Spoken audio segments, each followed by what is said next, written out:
আসসালামু আলাইকুম। Fair study গ্রুপে আপনাদের সকলকে স্বাগতম। এই গ্রুপে আমরা বিসিএস এবং ব্যাংকের জন্য অত্যন্ত গুরুত্বপূর্ণ টপিকগুলো নিয়ে সবসময় আলোচনা করে থাকি। আজকে আমরা 47তম বিসিএস এর জন্য বাংলা অংশের অত্যন্ত গুরুত্বপূর্ণ আধুনিক যুগের 40 জন কবি সাহিত্যিকদের নিয়ে আলোচনা করব। এর আগের লেকচারে আমরা 20 জন কবি সাহিত্যিকদের নিয়ে আলোচনা করেছিলাম আধুনিক যুগের। আজকে আরও নতুন 20 জন অ্যাড করে দেয়া থাকবে এবং সেই সাথে আগের লেকচারের যে 20 জনের যে কথা বলা হয়েছিল সেটাও এখানে অ্যাড করে দেওয়া থাকবে। আর অবশ্যই আমাদের এই চ্যানেলটির সাথে থাকার জন্য আমাদের এই চ্যানেলটিকে সাবস্ক্রাইব করে দিবেন। আর আপনাদের জন্য 47তম বিসিএস এর প্রিলিমিনারি এর এক্সাম যে কোর্স আমরা তৈরি করেছি সেটাতে আপনারা দ্রুত ভর্তি হয়ে যান যে পরীক্ষা দিতে চান। আর সেটার সেই পরীক্ষা সংক্রান্ত যেই নোটিশটা সেটা এখন আপনাদেরকে আগে দেয়া হলো এখানে 2 মিনিটের জন্য আপনারা সেটা দেখেন। আর এরপর হচ্ছে লেকচারটা শুরু করা হবে। আর অবশ্যই আমাদের এই চ্যানেলটির সাথে থাকার জন্য আমাদের এই চ্যানেলটিকে সাবস্ক্রাইব করে দিবেন। ধন্যবাদ আপনাদের সকলকে। প্রথম পরীক্ষা শুরু হবে 15 ফেব্রুয়ারি থেকে। আপনারা অলরেডি স্ক্রিনে এক্সাম রুটিনটা দেখতে পাচ্ছেন। এখানে সাবজেক্ট ওয়াইজ এক্সাম হবে 10টা, ঠিক আছে। আর সেই সাথে কম্বাইন্ড সাবজেক্ট ওয়াইজ এক্সাম হবে 5টা, আর হচ্ছে ফুল মডেল টেস্ট হবে 5টা। আর এখানে কোন তারিখে কোন এক্সামটা হবে, এক্সামটা কত মার্কসে হবে সেগুলো সব দেয়া আছে। সাবজেক্ট ওয়াইজ এক্সামগুলো 50 মার্কে হবে, তবে কম্বাইন্ড সাবজেক্ট ওয়াইজ এক্সাম সেগুলো কোনোটা 100 মার্কে হবে, আবার কোনোটা 200 মার্কে। আর full and final model test যে 5টা হবে সেগুলো 200 মার্কেই হবে।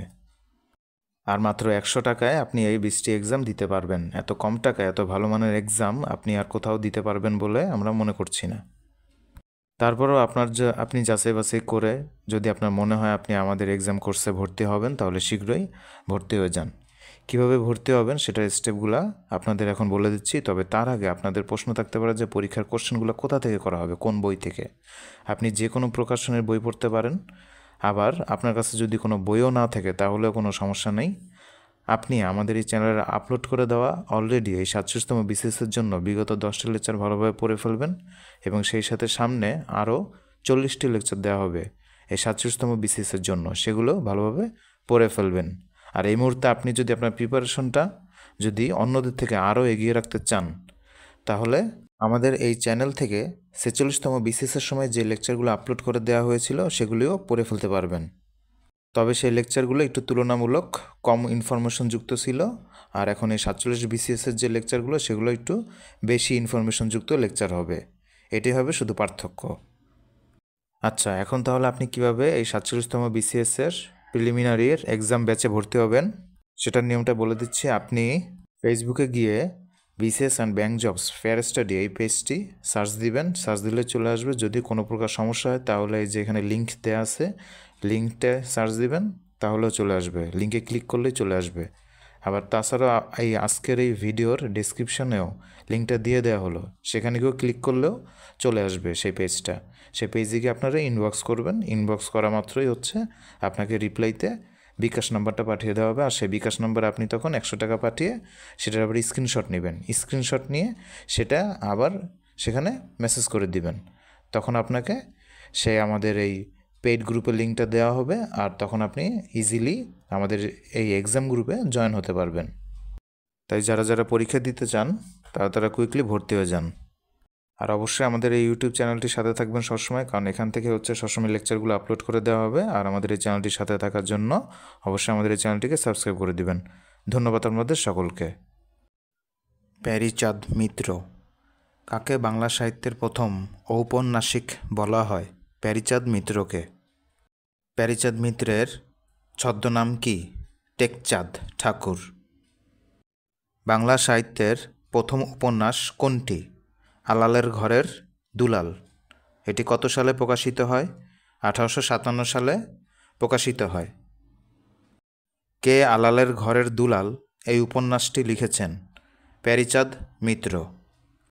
বামা রঞ্জিকা এই প্রবন্ধটি কার? প্যারীচাঁদ মিত্রের। আধ্যাত্মিকা অভেদী এই উপন্যাস দুটি কে লিখেছেন? প্যারীচাঁদ মিত্র।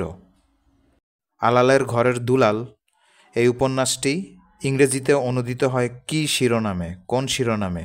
The spoiled child. বাংলা সাহিত্যের প্রথম সার্থক ঔপন্যাসিক বঙ্কিমচন্দ্র চট্টোপাধ্যায়। কিন্তু প্রথম ঔপন্যাসিক হচ্ছেন প্যারীচাঁদ মিত্র। বাংলা সাহিত্যে প্রথম মহিলা ঔপন্যাসিক হচ্ছেন স্বর্ণকুমারী দেবী। ঠক চাচা কোন উপন্যাসের প্রধান চরিত্র? আলালের ঘরের দুলাল। এখন বিভূতিভূষণ বন্দ্যোপাধ্যায়। পথের পাঁচালী এই উপন্যাসটি কে লিখেছেন? বিভূতিভূষণ বন্দ্যোপাধ্যায়। এটি কত সালে প্রকাশিত হয়? 1929 সালে প্রকাশিত হয়। বিভূতিভূষণ বন্দ্যোপাধ্যায়ের প্রথম ও শ্রেষ্ঠ রচনা কোনটি? পথের পাঁচালী। ইছামতি উপন্যাসটি কে লিখেছেন? বিভূতিভূষণ বন্দ্যোপাধ্যায়। চাঁদের পাহাড়, অশনি সংকেত এই উপন্যাসগুলো কে লিখেছেন? বিভূতিভূষণ বন্দ্যোপাধ্যায়। তাহলে বিভূতিভূষণ বন্দ্যোপাধ্যায়ের গুরুত্বপূর্ণ 6টি উপন্যাস আছে: পথের পাঁচালী, ইছামতি, অশনি সংকেত, চাঁদের পাহাড়, অপরাজিত, অভিযাত্রিক। পথের পাঁচালী এই উপন্যাসের প্রধান চরিত্র কোনগুলি? অপু এবং দুর্গা। এখন মানিক বন্দ্যোপাধ্যায়। মানিক বন্দ্যোপাধ্যায়ের একটি গুরুত্বপূর্ণ উপন্যাস হচ্ছে পদ্মা নদীর মাঝি। এটি প্রকাশিত হয় 1936 খ্রিস্টাব্দে। জননী কী রকমের উপন্যাস? এটি একটি মনস্তাত্ত্বিক বিশ্লেষণমূলক উপন্যাস। জননী উপন্যাসটি কে লিখেছেন? মানিক বন্দ্যোপাধ্যায়।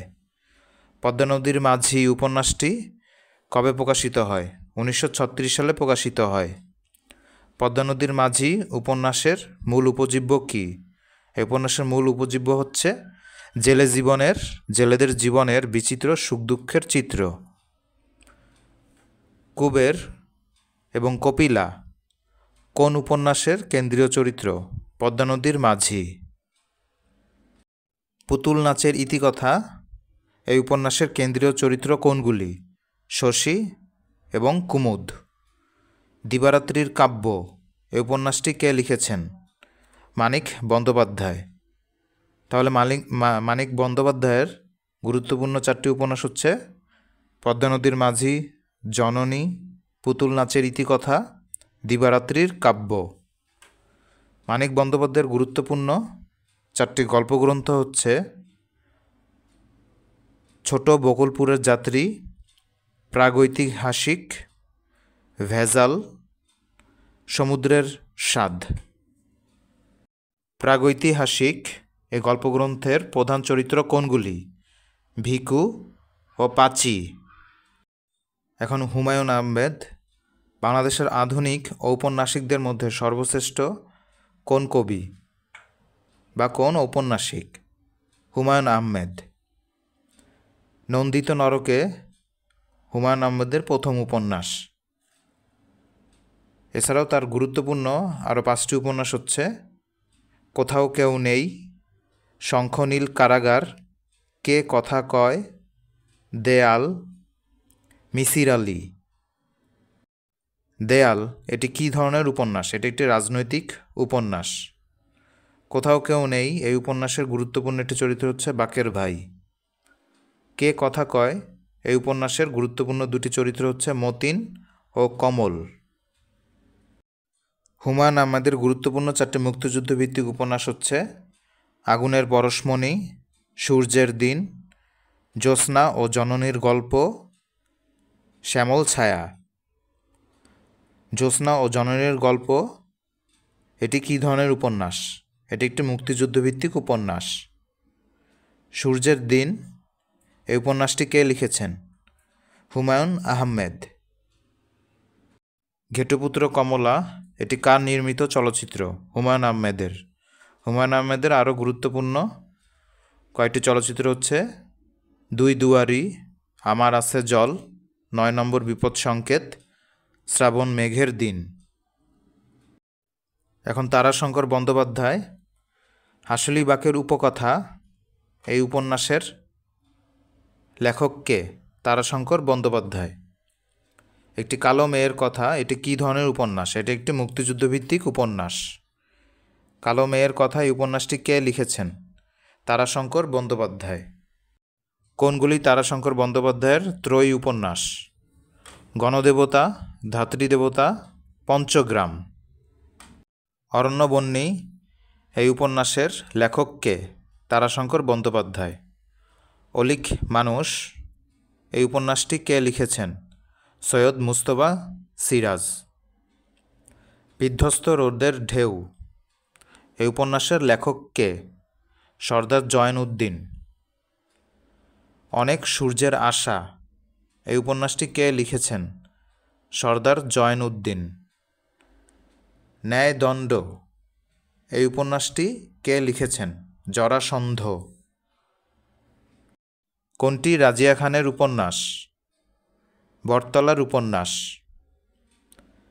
ডক্টর হরপ্রসাদ শাস্ত্রী কোন উপন্যাসটি লিখেছেন?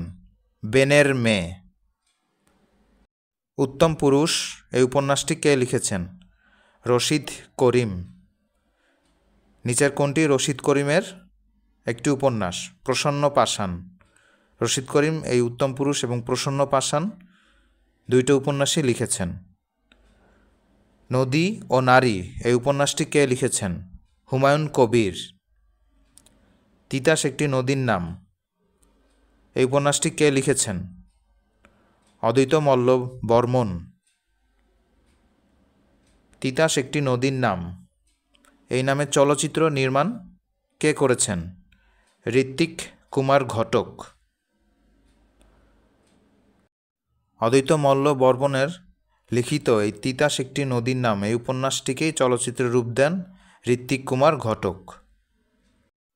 আনোয়ারা এই উপন্যাসটি কে লিখেছেন? মোহাম্মদ নজিবুর রহমান সাহিত্যরত্ন। কোনটি মোহাম্মদ মোজাম্মেল হকের উপন্যাস? জোহরা। ঠাকুমার ঝুলি এটি কি জাতীয় রচনা? এটি একটি রূপকথা। এই কোশ্চেনটা 30তম বিসিএস পরীক্ষাতে এসেছিল। 71 যিশু এই গল্পটির রচয়িতা কে? শাহরিয়ার কবির। এখন DL রায় অর্থাৎ দ্বিজেন্দ্র লাল রায়। দ্বিজেন্দ্র লাল রায়ের গুরুত্বপূর্ণ 5টি নাটক হচ্ছে শাহজাহান, নূরজাহান, তাপসী, তারাবাই, মেবার পতন। শাহজাহান হচ্ছে সম্রাট শাহজাহানের কাহিনী নিয়ে রচিত প্রথম নাটক। এখন নুরুল মোমেন নেমেসিস এই নাটকটি কে লিখেছেন? নুরুল মোমেন। নেমেসিস এই নাটকে নুরুল মোমেন কোন বিষয়কে তুলে ধরেছেন? 50-এর মনন্তরকে। নেমেসিস এটি কী ধরনের রচনা? এটি একটি নাটক। নয়া খানদান এই নাটকটি কে লিখেছেন? নুরুল মোমেন। এখন মুনির চৌধুরী রক্তাক্ত প্রান্তর এই নাটকটি কে লিখেছেন? মুনির চৌধুরী। কবর নাটকটি কে লিখেছেন? মুনির চৌধুরী। কবর নাটকের পটভূমি কি? 1952 সালের ভাষা আন্দোলন। কবর নাটকের গুরুত্বপূর্ণ চরিত্রগুলো কি কি? নেতা, ইন্সপেক্টর হাফিজ, মুর্দা ফকির, গার্ড ও ছায়ামূর্তি। মুনির চৌধুরীর প্রথম প্রকাশিত নাটক কোনটি? রক্তাক্ত প্রান্তর। রক্তাক্ত প্রান্তরের মূল উপজীব্য কি? এটি একটি ঐতিহাসিক নাটক। 1761 সালের পানিপথের তৃতীয় যুদ্ধের কাহিনী হচ্ছে এই নাটকের মূল উপজীব্য। 1761 সালের। এই নাটকের প্রধান চরিত্র কোনগুলি? জোহরা, ইব্রাহিম কার্দি। কোন নাটকের জন্য 1962 সালে মুনির চৌধুরী বাংলা একাডেমি পুরস্কার পান? রক্তাক্ত প্রান্তর। শেক্সপিয়রের দ্য টেমিং অব দ্য শ্রু এর অনুবাদ হচ্ছে কোন নাটকটি? মুখরা রমণী বশীকরণ। এটি অনুবাদ করেন মুনির চৌধুরী। জন গলস ওয়ার্দির দ্য সিলভার বক্স অবলম্বনে কোন নাটকটি অনুবাদ করেন মুনির চৌধুরী? রূপার কৌটা। কোন প্রবন্ধের জন্য মুনির চৌধুরী দাউদ পুরস্কার লাভ করেন 1965 সালে? মীর মানস গ্রন্থের জন্য তিনি দাউদ পুরস্কার লাভ করেন 1965 সালে। 16 আমার মাতৃভাষার 16 রূপ এটি কার পংক্তি? মুনির চৌধুরীর। এখন সেলিম আদ-দ্বীন সেলিম আল দীন নিচের কোন নাটকটি সেলিম আল দীনের? মুনতাসির, ফ্যান্টাসি। জন্ডিস ও বিবিধ বেলুন নাটকটির রচয়িতা কে? সেলিম আল দীন। বাংলাদেশে গ্রাম থিয়েটারের প্রবর্তক কে? সেলিম আল দীন। চাকা গ্রন্থটির রচয়িতা কে? সেলিম আল দীন। তাহলে সেলিম আল দীনের গুরুত্বপূর্ণ 6টা নাটক মনে রাখতে হবে: মুনতাসির, ফ্যান্টাসি, জন্ডিস ও বিবিধ বেলুন, বনপাংশুল, চাকা, চাকা হচ্ছে এটা কথানাট্য, হাত হদাই, কীর্তন খোলা। মুনতাসির, ফ্যান্টাসি, জন্ডিস ও বিবিধ বেলুন, বনপাংশুল, চাকা, হাত হদাই, কীর্তন খোলা। চাকা হচ্ছে একটি কথানাট্য। নবান্ন নাটকটির রচয়িতা কে? বিজন ভট্টাচার্য। মানচিত্র নাটকটির রচয়িতা কে? আনিস চৌধুরী। ভদ্রার্জুন এই নাটকটির রচয়িতা কে? তারাচরণ শিকদার। বাংলা ভাষার প্রথম মৌলিক নাটক কোনটি? ভদ্রার্জুন। বাংলা ভাষায় প্রথম রচিত বিয়োগান্তক বা ট্র্যাজেডি নাটক কোনটি? কীর্তিবিলাস। নাটকটি কে লিখেছেন? যোগেন্দ্রচন্দ্র গুপ্ত। কুলিনকুল সর্বস্ব এটি কী ধরনের নাটক? এটি একটি সামাজিক নাটক। এটি কে লিখেছেন? রামনারায়ণ তর্করত্ন।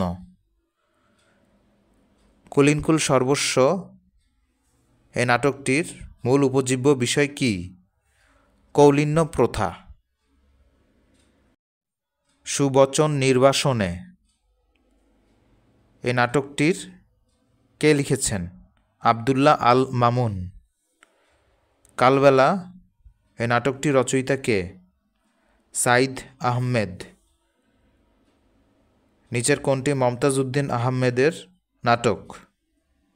স্বাধীনতা আমার স্বাধীনতা।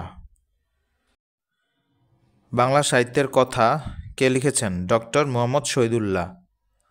বাংলা সাহিত্যের ইতিবৃত্ত লিখেছেন মোহাম্মদ আব্দুল হাই ও সৈয়দ আলী আহসান। বাংলা সাহিত্যের ইতিকথা লিখেছেন ভূদেব চৌধুরী। বাংলা সাহিত্যের রূপরেখা লিখেছেন গোপাল হালদার। বাংলা সাহিত্যের কথা লিখেছেন ডক্টর সুকুমার সেন। বঙ্গভাষা ও সাহিত্য এটি হচ্ছে বাংলা সাহিত্যের প্রথম উল্লেখযোগ্য ইতিহাস গ্রন্থ। এটি লিখেছেন ডক্টর দীনেশচন্দ্র সেন। নিহার রঞ্জন রায় কোন প্রবন্ধটি লিখেছেন? বাঙালির ইতিহাস। নীরদ চন্দ্র চৌধুরী এর রচিত প্রবন্ধ কোনটি? আত্মঘাতী বাঙালি। সাহিত্যের কাছে প্রত্যাশা এই প্রবন্ধটি কে লিখেছেন? যতীন সরকার। তাহলে নিহার রঞ্জন রায় লিখেছেন বাঙালির ইতিহাস, নীরদ চন্দ্র চৌধুরী লিখেছেন আত্মঘাতী বাঙালি, যতীন সরকার লিখেছেন সাহিত্যের কাছে প্রত্যাশা। হুমায়ুন আজাদ অলৌকিক স্টিমার গ্রন্থের রচয়িতা কে? হুমায়ুন আজাদ। লাল নীল দীপাবলি কার রচনা? হুমায়ুন আজাদের রচনা। 56,000 বর্গমাইল গ্রন্থের লেখক কে? হুমায়ুন আজাদ। পাকসার জমিন সাদবাদ বইটির লেখক কে? হুমায়ুন আজাদ। আততায়ীর সাথে কথোপকথন কার লেখা? হুমায়ুন আজাদ। অলৌকিক স্টিমার গ্রন্থের রচয়িতা কে? হুমায়ুন আজাদ। এটা 37তম বিসিএস পরীক্ষাতে আসছিল, আর তাছাড়া বাকি অবজেক্টিভগুলো বিভিন্ন পরীক্ষাতে আসছিল। এইসব গ্রন্থ ছাড়াও হুমায়ুন আজাদ একটা ভাষাতত্ত্ব লেখেন, সেটার নাম হচ্ছে বাক্যতত্ত্ব। আখতারুজ্জামান ইলিয়াস। আখতারুজ্জামান ইলিয়াস খুবই গুরুত্বপূর্ণ। তার সবচেয়ে গুরুত্বপূর্ণ একটি উপন্যাস হচ্ছে চিলেকোঠার সেপাই। এটা 69-এর গণ আন্দোলনের প্রেক্ষাপটে রচিত। 41তম বিসিএস পরীক্ষাতে আসছিল ঊনসত্তরের গণ অভ্যুত্থানের প্রেক্ষাপটে রচিত উপন্যাস কোনটি? চিলেকোঠার সেপাই। 41তম বিশেষ ছাড়াও আরও অন্যান্য পরীক্ষাতেও এটা আসছিল। আখতারুজ্জামান ইলিয়াসের আরেকটা গুরুত্বপূর্ণ উপন্যাস হচ্ছে খোয়াবনামা। এই খোয়াবনামা উপন্যাসের কাহিনী হচ্ছে তেভাগা আন্দোলন, 1943-এর মন্বন্তর এবং সেই সাথে ফকির সন্ন্যাসীর বিদ্রোহ। এরকম বিভিন্ন ঐতিহাসিক উপাদান এই উপন্যাসে নিখুঁতভাবে উপস্থাপিত করা হয়েছিল। আখতারুজ্জামান ইলিয়াসের গুরুত্বপূর্ণ দুইটা গল্পগ্রন্থ হচ্ছে দুধ ভাতে উৎপাত, আর এটা হচ্ছে দোজখের ওম। আখতারুজ্জামান ইলিয়াসের গুরুত্বপূর্ণ দুইটা গল্প হচ্ছে মিলির হাতে স্টেন গান, আর এটা হচ্ছে নিরুদ্দেশে যাত্রা। তিনি একটি গুরুত্বপূর্ণ প্রবন্ধ গ্রন্থ লিখেছেন, সেটার নাম হচ্ছে সংস্কৃতির ভাঙা সেতু। তাহলে সংস্কৃতির ভাঙা সেতু গ্রন্থ কে রচনা করেন? আখতারুজ্জামান ইলিয়াস। মিলির হাতে স্টেন গান গ্রন্থটি কে লেখেন? এটা 35তম বিশেষ পরীক্ষাতে আসছিল, আখতারুজ্জামান ইলিয়াস। দুধ ভাতে উৎপাত গ্রন্থটির রচয়িতাকে 23তম বিশেষ পরীক্ষাতে এটা আসছিল, আখতারুজ্জামান ইলিয়াস। এখন হাসান আজিজুল হক। কোনটি হাসান আজিজুল হকের উপন্যাস? আগুন পাখি। এছাড়াও হাসান আজিজুল হকের আরেকটা উপন্যাস আছে গুরুত্বপূর্ণ, সেটা হচ্ছে সাবিত্রী উপাখ্যান। 2013 সালের রূপালী ব্যাংক লিমিটেডের সিনিয়র অফিসার পরীক্ষাতে আসছিল সাবিত্রী উপাখ্যান উপন্যাসের রচয়িতার নাম কি? হাসান আজিজুল হক। নামহীন গোত্রহীন লেখক গ্রন্থের লেখক কে? হাসান আজিজুল হক। এখন হচ্ছে আল মাহমুদ। সোনালী কাবিন কাব্যের রচয়িতা কে? আল মাহমুদ। 15তম বিশেষ পরীক্ষাতে এটা আসছিল, এটা অনেকবার অনেক পরীক্ষাতে আসছিল যে সোনালী কাবিন কাব্যের রচয়িতা হচ্ছেন আল মাহমুদ, বা আল মাহমুদের কোনটি নিচের কোনটি কাব্যগ্রন্থ? সেটা হচ্ছে সোনালী কাবিন। সোনালী কাবিন এই কাব্যগ্রন্থের একটা গুরুত্বপূর্ণ কবিতা হচ্ছে নোলক। ঠিক আছে, পরীক্ষাতে এর আগে আসছিল বাংলাদেশ হাউস বিল্ডিংয়ের পরীক্ষাতে সিনিয়র অফিসার 2011 সালে, যে নোলক কবিতাটি কোন কাব্যগ্রন্থের অন্তর্গত? সোনালী কাবিন। এই সোনালী কাবিন কাব্যগ্রন্থের অন্তর্গত একটা কবিতা হচ্ছে নোলক। আবার পরীক্ষা আসতে পারে নোলক কবিতাটি কে লিখেছেন? আল মাহমুদ। আল মাহমুদের গুরুত্বপূর্ণ আরও 3টা কাব্যগ্রন্থ হচ্ছে কালের কলস, লোকান্তর, বখতিয়ারের ঘোড়া। জনতা ব্যাংক এর এক্সিকিউটিভ অফিসার পদের পরীক্ষাতে আসছিল 2015 সালে, যে কালের কলস কাব্যগ্রন্থের রচয়িতা কে? হচ্ছেন আল মাহমুদ। এখন জহির রায়হান। জহির রায়হানকে বাংলাদেশের সর্বশ্রেষ্ঠ চলচ্চিত্রকার বলা হয়। তার গুরুত্বপূর্ণ একটা উপন্যাস হচ্ছে হাজার বছর ধরে। সে হাজার বছর ধরে উপন্যাসে গুরুত্বপূর্ণ 3টা চরিত্র হচ্ছে টুনি, মন্টু, বুড়ো মকবুল। তার গুরুত্বপূর্ণ আরও 2টা উপন্যাস হচ্ছে আরেক ফাল্গুন। এই আরেক ফাল্গুন উপন্যাসটি তিনি 52 ভাষা আন্দোলনকে ভিত্তি করে এই উপন্যাসটা লিখেছিলেন। আর এটা হচ্ছে শেষ বিকেলের মেয়ে। তিনি অনেকগুলা চলচ্চিত্র নির্মাণ করেছেন, যেমন তার প্রথম চলচ্চিত্র হচ্ছে কখনো আসেনি। যদি পরীক্ষা আসে জহির রায়হানের প্রথম পরিচালিত চলচ্চিত্র কোনটি? সেটা হচ্ছে কখনো আসেনি। তারপর হচ্ছে কাচের দেয়াল। এই কাচের দেয়াল এই চলচ্চিত্রের জন্য তিনি নিগার পুরস্কার পান। আর বাংলাদেশের প্রথম রঙিন চলচ্চিত্র হচ্ছে সঙ্গম, এটাও জহির রায়হান লিখেছেন। জীবন থেকে নেওয়া, এটা 1970 সালে তিনি লিখেছেন। 52 ভাষা আন্দোলন ভিত্তিক একটা উপন্যাস এটি, চলচ্চিত্র এটি। বাংলাদেশের ইতিহাসে সর্বপ্রথম এই চলচ্চিত্রে জাতীয় সঙ্গীত বাজানো হয়। পরীক্ষা আসতে পারে যে বাংলাদেশের ইতিহাসে সর্বপ্রথম কোন চলচ্চিত্রে বাংলাদেশের জাতীয় সঙ্গীত বাজানো হয়, তাহলে সেটা হবে জীবন থেকে নেওয়া। স্টপ জেনোসাইড, পাকিস্তান হানাদার বাহিনীর গণহত্যার প্রামাণ্যচিত্র এটা। এছাড়াও তিনি আরেকটা প্রামাণ্যচিত্র তৈরি করেছেন, লেট দেয়ার বি লাইট। তাহলে কোনটি জহির রায়হানের রচনা? হচ্ছে আরেক ফাল্গুন হচ্ছে জহির রায়হানের রচনা। এটা বাংলাদেশ গ্যাস ফিল্ড এর পরীক্ষাতে আসছিল 2011 সালে, আবার সোনালী ব্যাংক লিমিটেড সিনিয়র অফিসার পরীক্ষাতেও আসছিল, আরও অনেক পরীক্ষাতেও এটা আসছিল। বরফ গলা নদী উপন্যাসটির রচয়িতা হচ্ছেন জহির রায়হান। এটা প্রাথমিক বিদ্যালয়ের সহকারী শিক্ষক পরীক্ষাতে আসছিল 2012 সালে, আবার কর্মসংস্থান ব্যাংকের ডাটা এন্ট্রি অপারেটর পরীক্ষাতেও 2011 সালে আসছিল, আবার নির্বাচন কমিশন সচিবালয়ের জেলা নির্বাচন অফিসার 2004 সালে পরীক্ষাতেও এটা আসছিল। এই লেকচারের প্রত্যেকটা লাইন, প্রত্যেকটা ওয়ার্ড কিন্তু খুব গুরুত্বপূর্ণ, তাই মনোযোগ সহকারে এগুলো সব পড়ে ফেলবেন। এখন হচ্ছে আলাউদ্দিন আল আজাদ 23 নম্বর তৈলচিত্র এই গ্রন্থের রচয়িতা কে? আলাউদ্দিন আল আজাদ। এটা একটা উপন্যাস, এটা মনস্তাত্ত্বিকমূলক বিশ্লেষণধর্মী উপন্যাস, এবং এই 23 নম্বর তৈলচিত্র এই উপন্যাসটা চলচ্চিত্রায়িত হয়েছিল অন্য একটা নামে, সেই নামটা হচ্ছে বসুন্ধরা, এবং পরবর্তীতে এই চলচ্চিত্রটা জাতীয় চলচ্চিত্র পুরস্কার লাভ করে। তার গুরুত্বপূর্ণ একটা মুক্তিযুদ্ধ ভিত্তিক নাটক হচ্ছে নরকে লাল গোলাপ, এটা অনেক পরীক্ষাতে আসছিল। আর তার গুরুত্বপূর্ণ একটা কাব্যগ্রন্থ হচ্ছে মানচিত্র কাব্যগ্রন্থটি কে লিখেছেন? আলাউদ্দিন আল আজাদ। স্মৃতিস্তম্ভ কবিতাটি কে লিখেছেন? আলাউদ্দিন আল আজাদ। কর্ণফুলী এই উপন্যাসটি কে লিখেছেন? আলাউদ্দিন আল আজাদ লিখেছেন। এটা উপজাতীয়দের জীবনচিত্র নিয়ে এই উপন্যাসটা তিনি লিখেছিলেন। এখন হচ্ছে শহীদুল্লাহ কায়সার সংসপ্তক কার রচনা? শহীদুল্লাহ কায়সারের 20তম বিশেষ পরীক্ষাতে আসছিল।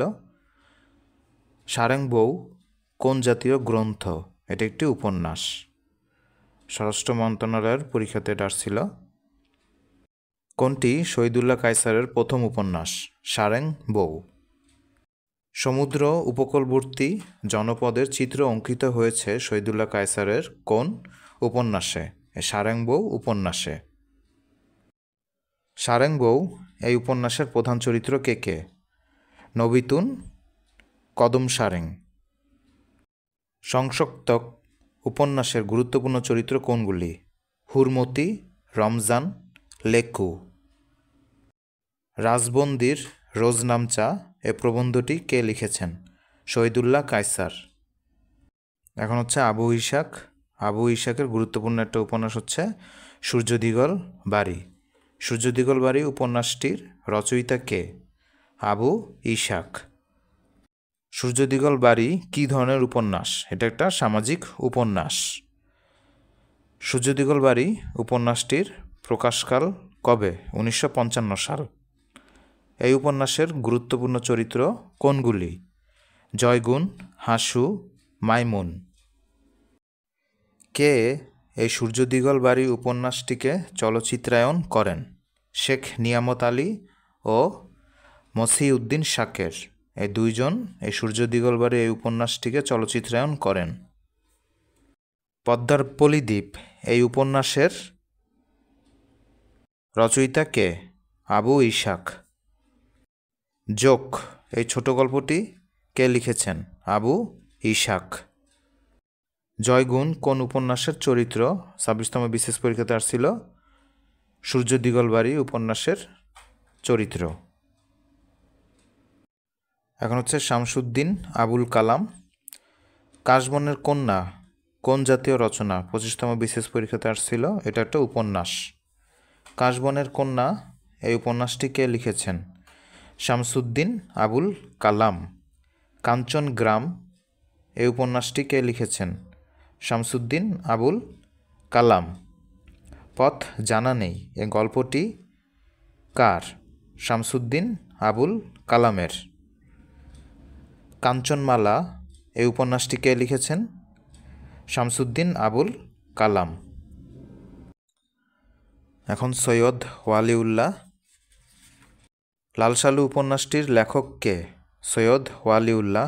এটা 21তম বিশেষ পরীক্ষাতে আসছিল, পল্লী বিদ্যুতের পরীক্ষাতেও আসছিল, আবার পরিসংখ্যান ব্যুরো জুনিয়র পরিসংখ্যান সহকারী 2016 সালের পরীক্ষাতেও এটা আসছিল যে লাল সালু উপন্যাসের লেখক কে?